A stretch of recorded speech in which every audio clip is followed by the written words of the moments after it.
Assalamualaikum warahmatullahi wabarakatuh. Alhamdulillahirabbil alamin wa bihi nasta'in ala umuri dunya waddin. Shalatu wassalamu ala asyrofil anbiya'i wa mursalin Muhammadin wa ala alihi wa ashabihi ajmain. Amma ba'du.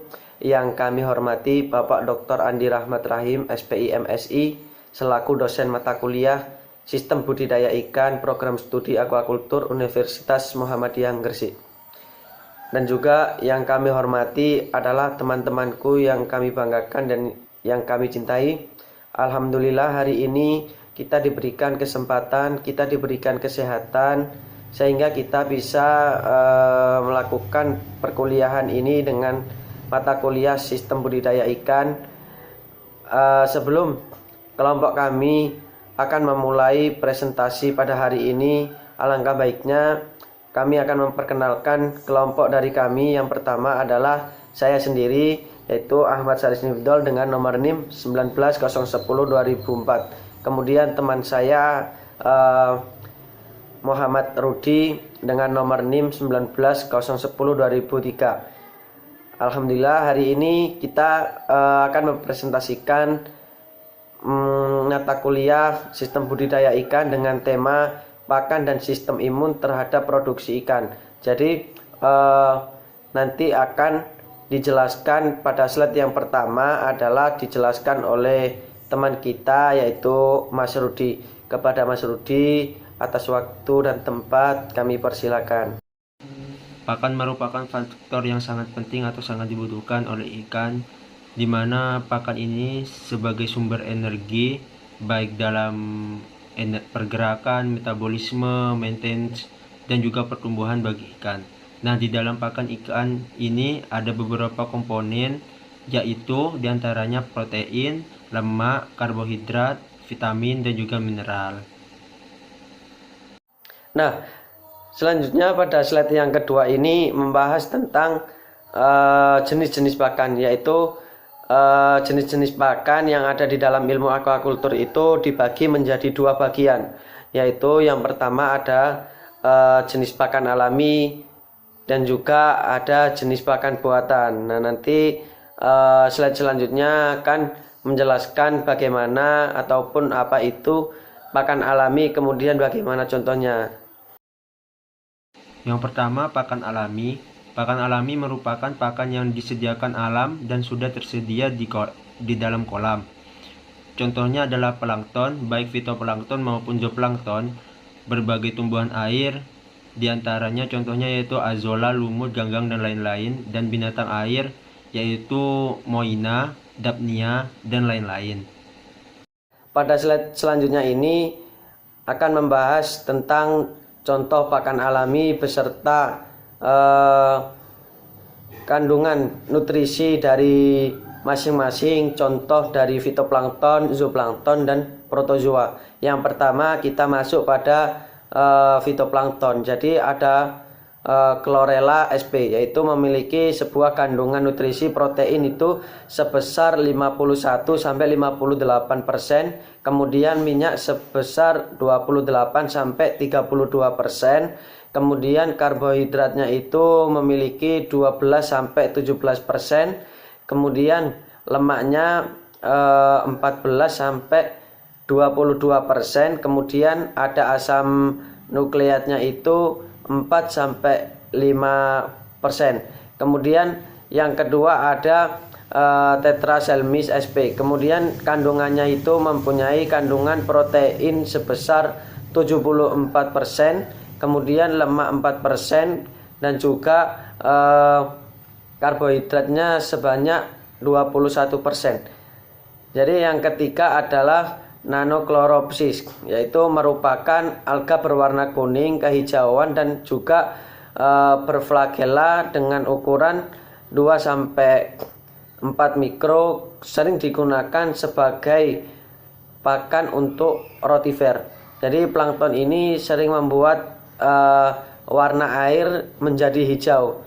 Nanochloropsis ini mengandung lemak dan EPA dalam jumlah yang sangat tinggi. Jadi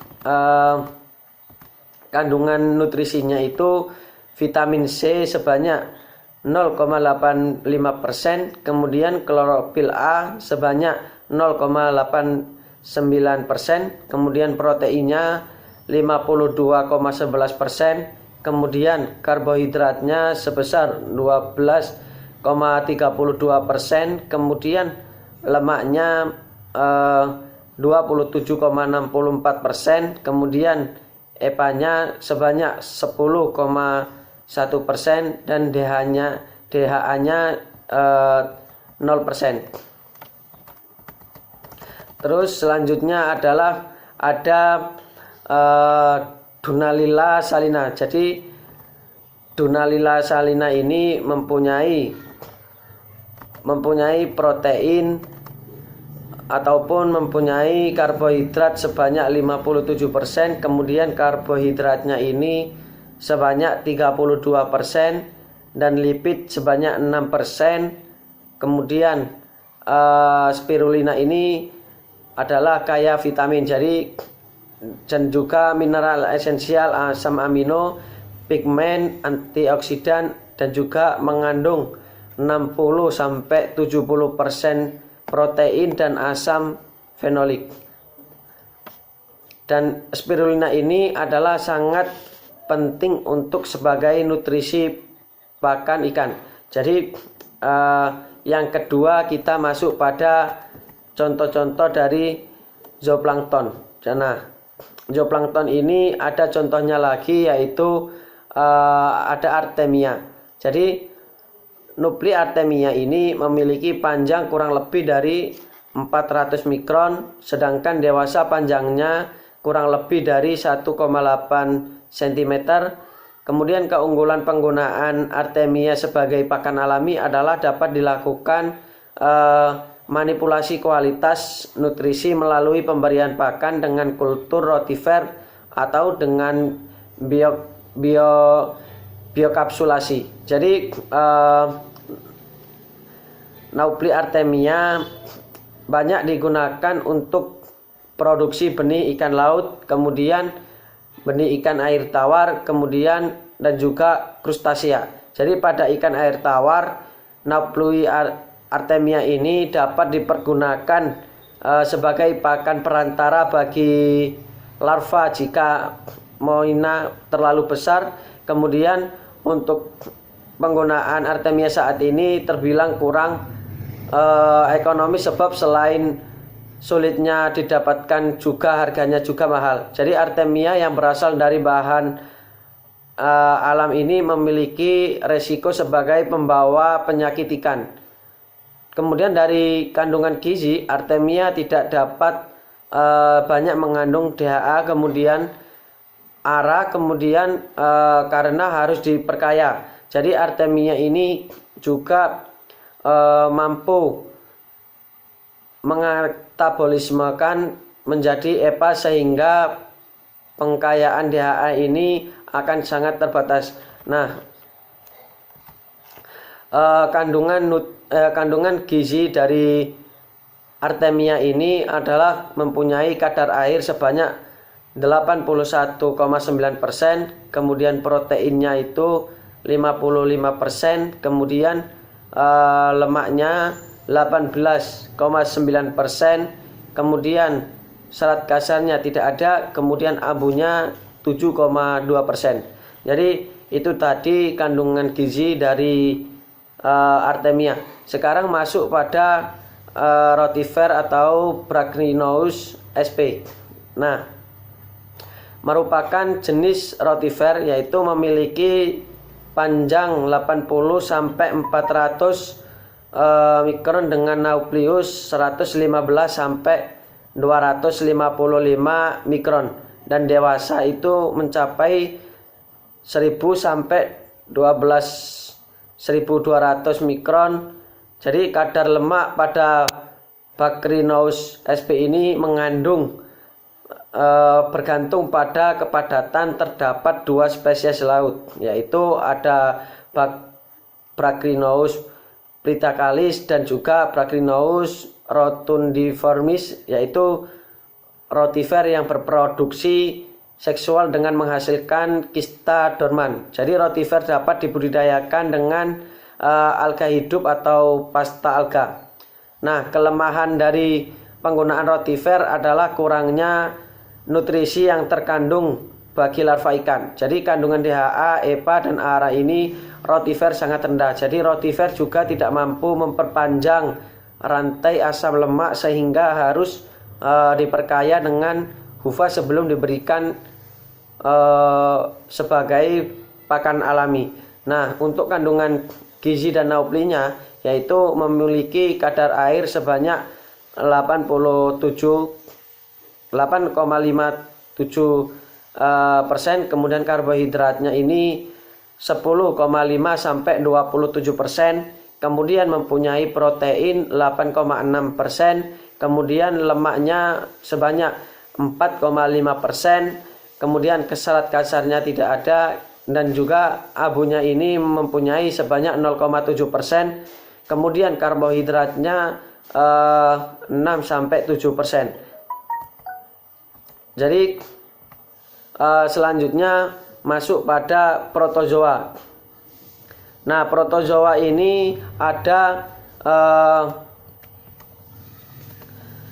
infusoria. Jadi menurut Bapak Sugandi tahun 2001 kandungan gizi dari di dalam infusoria ini ialah mempunyai sebuah protein sebanyak 36,31% dan juga lemak sebanyak 5,50%, kemudian abu mempunyai sebanyak 4,74%. Kemudian masuk pada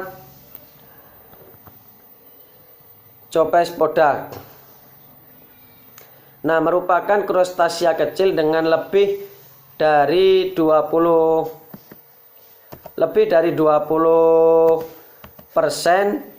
ataupun lebih dari 21.000 spesies dengan ukuran naupli antara 38 sampai 220 mikron. Jadi larva ikan laut memakan naupli copepod ini, sedangkan juventilnya memakan copepod dewasa. Kemudian copepod mampu mensintesis HUFA tanpa pengayaan serta mempertahankan sebuah rasio DHA, EPA dan EPA dibagi ARA. Kemudian sejumlah 90% asam lemak juga terdapat pada copepod. Jadi beberapa jenis copepod ini yang sering digunakan sebagai pakan alami dari ikan laut tersebut itu adalah Calanoida, kemudian Harpicoida, dan juga Chlopsisolopoida. Kemudian copepod air tawar yang banyak dikenal adalah Moina dan Daphnia. Jadi budidaya membutuhkan sebuah pakan rotifer. Kemudian kelemahan dari penggunaan copepod sebagai sumber pakan adalah ketersediaannya yang sedikit, kemudian budidaya yang membutuhkan tempat yang sangat luas, kemudian peralatan yang lengkap, kemudian waktu untuk pakannya. Jadi untuk kandungan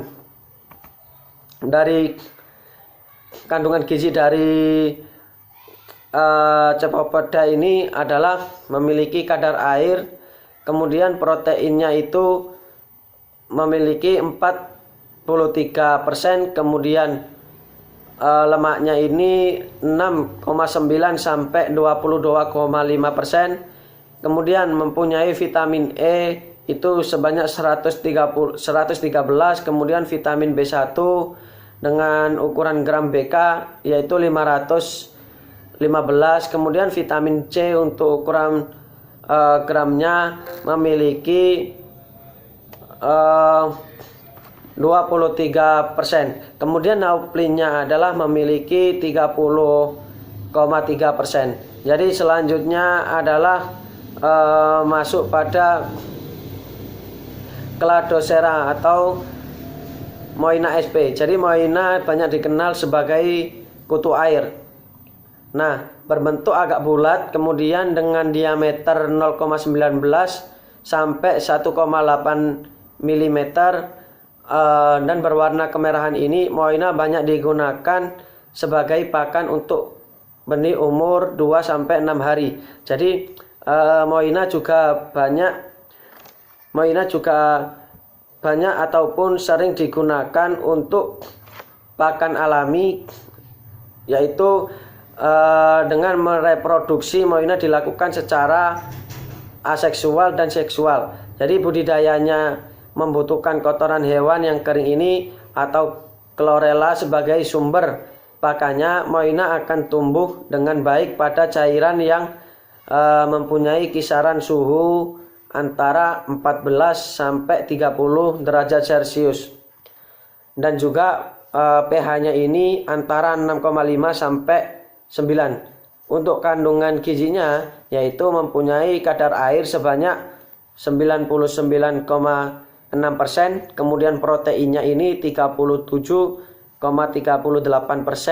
kemudian lemaknya memiliki 13,29%, kemudian serat kasarnya tidak ada, kemudian abunya memiliki 11,00%. Kita masuk pada Daphnia sp.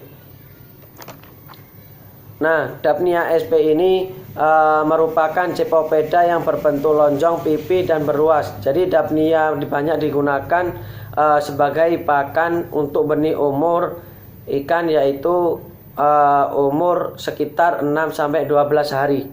Jadi Daphnia ini bereproduksi secara seksual dan juga aseksual. Jadi budidayanya membutuhkan kotoran hewan kering. Kemudian Daphnia ini dapat tumbuh pada suhu 21 derajat Celcius dan pH-nya sekitar 6,5 sampai 8,5. Jadi kandungan gizi yang dimiliki oleh Daphnia ini yaitu ada kadar air yang dimiliki adalah 94,78, kemudian proteinnya memiliki 42,65%, kemudian lemaknya memiliki 8%, kemudian serat kasarnya itu memiliki 2,58%, kemudian abunya ini memiliki 4,0%. Jadi selanjutnya yaitu ada cacing sutra. Nah, merupakan jenis serupa dengan rambut dengan panjang sekitar 1 ataupun 1 sampai 3 cm. Jadi tubuhnya ini berwarna merah kecoklatan dan juga berruas-ruas. Jadi pada umumnya cacing sutra ini hidup bergerombol dalam lumpur, kemudian ekornya itu menjuntai. Jadi cacing sutra ini bereproduksi dengan bertelur. Jadi habitat hidupnya adalah selokan, kemudian parit, kemudian sungai yang tercemar oleh bahan organik. Jadi budidayanya itu membutuhkan pH 6 sampai 7,5 dengan intensitas cahaya matahari tidak terlalu tinggi. Jadi untuk media pemeliharanya itu membutuhkan bahan pupuk kendang ataupun pupuk kandang, dan juga ampas tahu dan juga dari tetes tebu. Untuk kandungan gizinya yaitu yang pertama mempunyai kadar air sebanyak 87,19%, kemudian protein 57,5%, kemudian lemaknya memiliki 13,5%, kemudian serat kasarnya itu sebanyak 2,04%, kemudian abunya memiliki 3,6%. Jadi ada juga dari kandungan gizi dari jentik lamut atau larva culek sp. Ini memiliki kadar air sebanyak 87,22%, kemudian proteinnya memiliki 9,17%, kemudian lemaknya ini memiliki 3,01%, kemudian serat kasarnya ini memiliki 1,17%, kemudian abu 48%. Jadi itu tadi contoh dari pakan alami beserta kandungan-kandungan nutrisi, kandungan gizi yang dimiliki oleh berbagai contoh dari fitoplankton, kemudian zooplankton dan juga protozoa. Jadi selanjutnya adalah ada manfaat atau kelebihan pakan. Manfaat atau kelebihan dari pakan alami sendiri yaitu yang pertama mempunyai kandungan gizi yang tinggi yaitu di atas 30%. Yang kedua yaitu mempunyai pergerakan yang menarik sehingga dapat menarik perhatian larva. Yang ketiga yaitu mempunyai enzim yang dibutuhkan oleh larva. Yang keempat, ukurannya kecil sehingga sesuai dengan ukuran mulut larva ikan. Yang kelima yaitu mudah dicerna dalam usus larva. Dan yang keenam atau yang terakhir yaitu dapat diberikan secara ad libitum atau sekenyang-kenyangnya. Nah, kita masuk pada pembahasan yang kedua yaitu dengan jenis pakan buatan. Yaitu pakan buatan adalah pakan yang disusun berdasarkan formulasi tertentu yang ditujukan untuk memperoleh suatu pakan dengan kandungan nutrisi yang harga yang sesuai dengan apa yang dibutuhkan. Nah, nanti selanjutnya akan dijelaskan bagaimana bentuk pakan buatan, kemudian ada berapa bentuk-bentuk dalam pakan buatan tersebut. Pakan buatan sendiri memiliki 6 bentuk, yaitu yang pertama itu berbentuk larutan, di mana digunakan sebagai pakan buraya ikan dan udang, biasanya itu berumur 2-30 hari. Larutan sendiri ada dua macam, yaitu emulsi. Emulsi yaitu bahan yang terlarut menyatu dengan air pelarutnya, dan yang kedua yaitu suspensi, yaitu bahan yang terlarut tidak menyatu dengan air pelarutnya. Terus bentuk yang kedua yaitu tepung halus, yaitu digunakan sebagai pakan benih yang berumur 20-40 hari. Tepung halus diperoleh dari remeh yang dihancurkan. Terus yang ketiga, tepung kasar. Tepung kasar ini biasanya digunakan sebagai pakan benih gelondongan yang berumur 40-80 hari. Tepung kasar juga diperoleh dari remeh yang dihancurkan. Terus yang keempat, bentuk pakan buatan yaitu remeh. Remeh biasanya digunakan sebagai pakan gelondongan besar atau ikan tanggung. Biasanya itu berumur 80-120 hari. Yang kelima, pelet. Pelet digunakan sebagai pakan ikan dewasa yang sudah mempunyai berat lebih dari 60-75 gram dan berumur lebih dari 120 hari. Dan yang terakhir yaitu wafer. Wafer berasal dari emulsi yang dihamparkan di atas alas aluminium atau seng dan dikeringkan, kemudian diremas-remas. Nah, kemudian kita membahas tentang bahan-bahan untuk pakan buatan. Jadi ada dua bahan. Yang pertama akan saya jelaskan, yaitu ada bahan hewani. Jadi nama bahannya itu dari tepung ikan, kemudian tepung kepala udang, kemudian tepung dari bekicot, kemudian ada dari telur ayam, dan juga ada dari susu. Jadi dari tepung ikan ini mempunyai kandungan gizi sebanyak proteinnya ini sebanyak 22,65%, kemudian lemaknya 15,38%, kemudian abunya ini memiliki 26,65%, kemudian seratnya ini mempunyai 1,80%. Nah, untuk tepung kepala udang ini memiliki protein sebanyak 53,74%, kemudian lemaknya memiliki 6,65%, kemudian abunya ini memiliki 7,72%, kemudian serat kasarnya memiliki 14,61%. Jadi yang ketiga adalah ada tepung dari bekicot. Jadi memiliki protein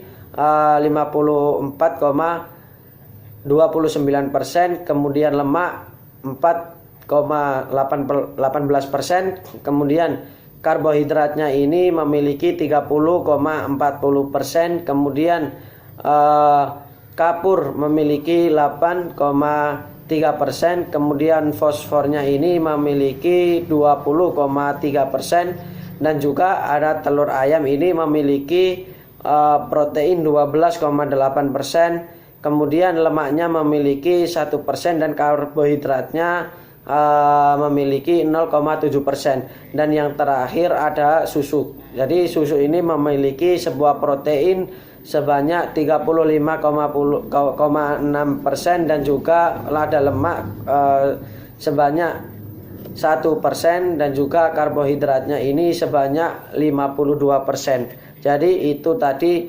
bahan-bahan untuk pakan buatan yang mana dibuat dari bahan-bahan dari hewan. Yang kedua yaitu bahan nabati, diantaranya yaitu ada dedak, di mana dedak ini mempunyai kandungan gizi, diantaranya yaitu protein sebesar 11,35%, lemak 12,15%, karbohidrat 28,62%, abu 10,5%, dan juga serat kasar yaitu 24,46%. Bahan lainnya yaitu tepung terigu mempunyai kandungan gizi sebesar 80,9% untuk protein, lemak 1,3%, karbohidrat 77,3%, dan juga abu 0,6%. Selanjutnya tepung kedelai, di mana kandungan gizi dari tepung kedelai yaitu protein 39,6%, lemak 14,3%, karbohidrat 29,5%, abu 5,4%, serta serat 2,8%. Selanjutnya yaitu tepung ampas tahu, di mana kandungan gizinya yaitu protein 23,55%, lemak 5,54%, karbohidrat 26,92%, abu 17,3%, serta serat 16,53%. Bahan yang selanjutnya yaitu bungkel kelapa, di mana kandungan gizi dari bungkel kelapa yaitu protein seberat 17,9%, lemak 9,44%, karbohidrat 23,77%, abu 5,92%, serta serat yaitu 30,4%. Jadi masuk pada fungsi pakan buatan bagi ikan. Jadi ada beberapa fungsi pakan buatan bagi ikan. Jadi ada 5. Yang pertama adalah sebagai pengobatan. Kemudian yang kedua untuk membentuk warna tubuh dari ikan tersebut. Kemudian yang ketiga adalah untuk meningkatkan cita rasa. Yang keempat adalah untuk mempercepat reproduksi. Dan yang terakhir, yang kelima adalah untuk memperbaiki metabolisme lemak dari ikan.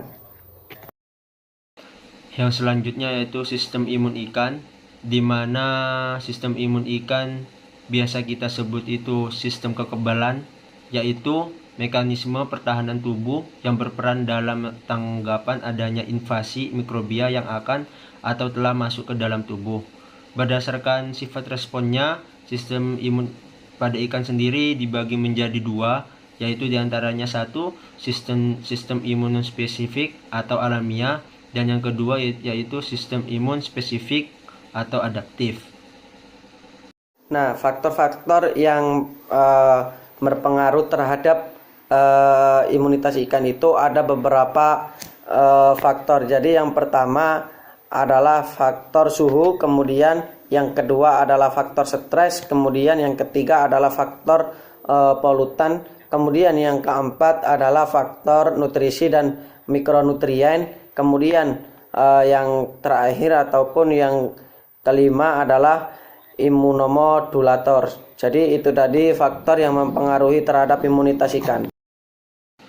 Imunostimulan yaitu senyawa yang dapat digunakan untuk meningkatkan sistem pertahanan spesifik dan non-spesifik pada tubuh hewan.